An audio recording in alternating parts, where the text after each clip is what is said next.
వెంకటేశ్వర దగ్గర పొందుతాం. ఇందాక ఉదాహరణకి అమ్మ చెప్పింది, అరుణాచల్ వెళ్ళొచ్చింది. ఉదాహరణకి మనం ఎవరికి తెలుసుకోవడానికి చిన్న మాట, ఒక జ్ఞానం కలగాలి. ప్రతి ఒక్కరికి కలగాల్సింది జ్ఞానమే. అరుణాచల్ అన్నీ చేసి వచ్చిన తర్వాత అనుభూతి ఎక్కడ ఉంది, ఏం పర్వాలేదు అంత అనుభూతి.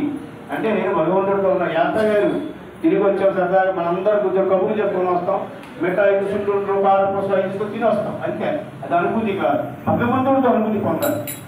ఆ అనుభూతి ఎక్కడ దొరుకుతుందంటే భగవాన్ వెంకటేశ్వర గారు దొరుకుతుంది. ఎక్కడైనా సరే ఆయన దివ్యక్షేత్రం వెళ్ళినా, ఎక్కడ కూర్చున్నా ఆయన అదే చెప్తాడు. ఆయన భజన చేసుకోమని అనేవాడు. ఎందుకని ఆయనతో ఉండడానికి ప్రయత్నిస్తే చాలు. మనం ఏదో కొంచెం ఎప్పుడూ ఉండాలంట, ఎప్పుడు రమిస్తూ ఉండాలంట. మనం భగవంతుడు అప్పుడే భగవంతుడు ఎప్పుడు మనతోనే ఉంటాడు, మనం ఆయనతోనే ఉంటాం.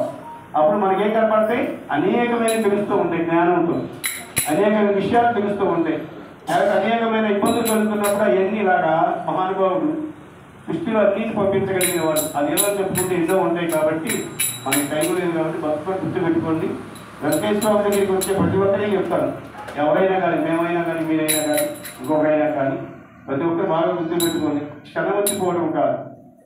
భగవంతుడి దగ్గరికి వెళ్ళి క్షణకాలంలో ఏం తీసుకుంటాం, ఏం తీసుకోగలుగుతాం? మనం వచ్చి కన్ను మూసి కన్ను వేపేసి మనం వెళ్ళిపోతాం.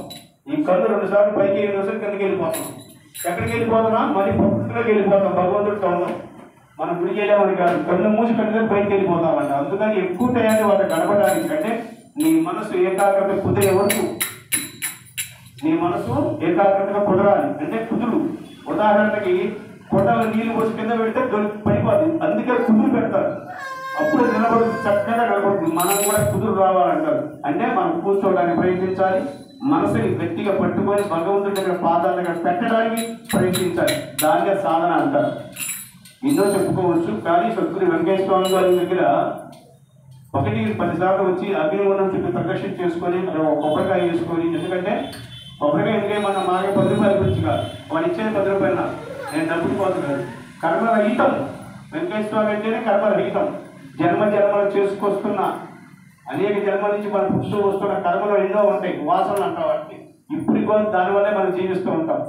అవన్నీ పోవటానికి మహానుభావుడు నిరంతరం కొన్ని 100 సంవత్సరాలు అగ్ని అక్కడ పెట్టి కూర్చోబెట్టి, అగ్ని అక్కడ కూర్చొని ఆయన అని చెప్పి ఇవాళ అగ్నితో పాటు ఆయన కూడా ఉండి మన కర్మను రైతం చేసుకుంటారు. భస్మం అవుతుంది, అదే ఇబ్బంది అయిపోతుంది. అందుకని అగ్ని ప్రదర్శన చేసి 108 ప్రదక్షిణలు చేయాలి.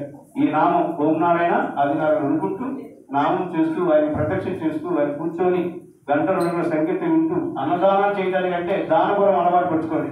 ఇక్కడ కొంచెం 1000 రూపాయలు 500 కాదు, పిడికిడి బియ్యం ఇచ్చినా చాలంట. పిడికిడి అదే చెప్పాడు ఆయన, పిడికిడి బియ్యం ఇస్తే చాలయ్యా. వాళ్ళ మంచి చెడు వెంకటేశ్వర చూసేస్తాడని కాదు, మంచి చెడు 2 ఉంటాయి కదా, ఈ రెండింటిని గమనిస్తాడంట. వీడు మనకి వచ్చాడు, ఏం చేస్తున్నాడు వీడు, ఎన్ని జన్మల నుంచి ఏం చేసి వచ్చాడు, ఇప్పుడు మన దగ్గరికి వచ్చాడయ్యా, ఏం చేద్దామని అడిగేవాడు ఒకప్పుడు కూడా ఆయన. ఈయన ఏం చేద్దాం, ఇద్దామా వద్దా, ఇల్లు స్వామి ఇచ్చారు, వద్దని చెప్పేది ఏముండదు. 10 సార్లు వస్తే ఆయనే ఇస్తున్నాడు మనకి. కాబట్టి అందరూ కూడా గమనించుకోవాలి, వెంకటేశ్వర గారిని తెలుసుకోండి, ఆయన సత్సంగాలు వినండి, ఆయన సంకీర్తన వినండి. ఎందుకంటే చెప్పేగా అనుభూతి పొందుతాం. అది ఎప్పుడూ ఉండాలి. ఇక ఒక్కసారి నాకు అనుభూతి కాదు, ఎప్పుడు నీతో ఉండాలి. ఆ అనుభూతి నేనే తీసుకెళ్ళి గమ్యాన్ని చేస్తుంది. గమ్యం నీ చివరి గమ్యం ఏదో, లేదా నీ జన్మ గమ్యం ఏదో, నీ గమ్యాన్ని నేను చేస్తుంది. అదే ఒక వెంకటేశ్వరుడు ప్రత్యేకత వరం. కాబట్టి అందరూ గుర్తించుకోవాల్సింది మరొకసారి కోరుకుంటాను.